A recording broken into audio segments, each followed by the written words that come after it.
एक कौवा था, एक टाइम था।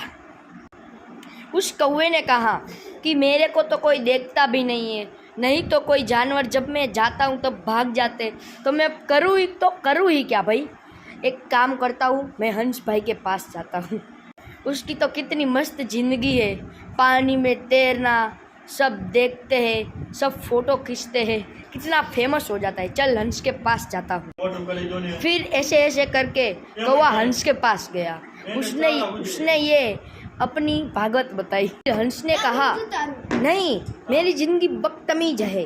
हंस ने कहा जब मैं पानी में तैरता हूँ तब मेरे पैर थक जाते हैं और मैं डूब जाता हूँ, इसलिए जिंदगी तो तेरी अच्छी है भाई। और ऐसे ऐसे करके कौवे ने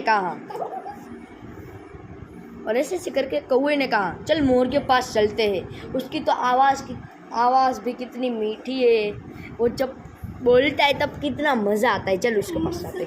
ऐसे ऐसे करते એટલે તું માર ખાવા ન આવે તને પછી હું કરીશ બોલ, तू फ्री फायर रमीश तैयार है।